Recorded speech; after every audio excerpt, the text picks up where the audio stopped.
राजनीतिक दृष्टि चारि गुरुत्वपूर्ण जिले में बीजेडी नुआ सेनापति गंजाम केन्द्रापड़ा कलाहांडी और कटक जिलार बीजेडी सभापति ना घोषणा करिसेंती बीजेडी सुप्रीमो नवीन पट्टनायक। गंजाम जिला सभापति हेले विक्रम पंडा, केन्द्रापड़ा जिला सभापति शिवप्रसाद भोल, कलाहांडी जिला सभापति प्रदीप दिसारी एवं कटक जिला सभापति होइछंती प्रफुल्ल सिंह। गंजाम जिले में रही 13टी विधानसभा क्षेत्र। राजनीतिक दृष्टि राज्य में सबुठारु बड़ जिला गंजाम। यार दायित्व एवं विक्रम पंडा को दि जाइए। से बेले कटक जिले में अच्छी 10 विधानसभा क्षेत्र। एवं जिले में मंग संभाळे प्रफुल्ल सिंह। राजनीतिक दृष्टि बेस संवेदनशील जिला होउछि केन्द्रापड़ा। एवं जिलार दायित्व शिवप्रसाद भोल को दि जाइए।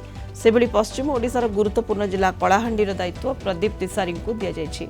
सबुठारु गुरुत्वपूर्ण कथा होउछि युव नेतांक उपरे गुरु दायित्व न्यस्त करिसेंती बीजेडी सुप्रीमो। 13टी निर्वाचन मंडली सबो नेतृवर्गंकर सहमत ही नवीन बाबू सभापति भाव मत आज मनोनीत करछंती।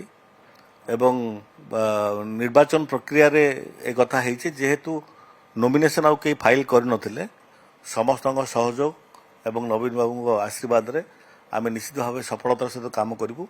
एवं नवीन बाबू मुख्यमंत्री थिला बेलठू सदाबले कही आसती विजु जनता दल कर्मी मानक जे जो लोकों पाखरे कहीं ना जो लोकों पाखे सरकार मिनिमम सुविधा जहाँ सब रही सुविधा पाई पाना जो मैंने वंचित रोचे से तुम ठिया हो। 13 मास भितर अनेक घटना घटी जाइए एवं से घटना गुड़ा को केमती आम सरकार को घेरवा दृष्टि को आनिबा एवं विभिन्न प्रसंग उठाइबा ता सहित जेहेतु विरोधी दल भाव में आम अच्छू एवं आमर कलाहांडी रे आमे जदिओ गोटे सीट बीजेपी जाइए एवं गोटे कांग्रेस को तथापि आमर विजु जनता दल गोटे संगठित अच्छी आगामी दिन रे अनेक कार्य करने पड़ो दल पाई।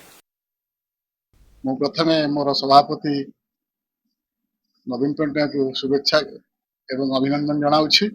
मते जो गुरु दायित्व केन्द्रापड़ा जिला देइछंती वर्तमान आमे विरोधी दल रे वर्तमान अच्छू।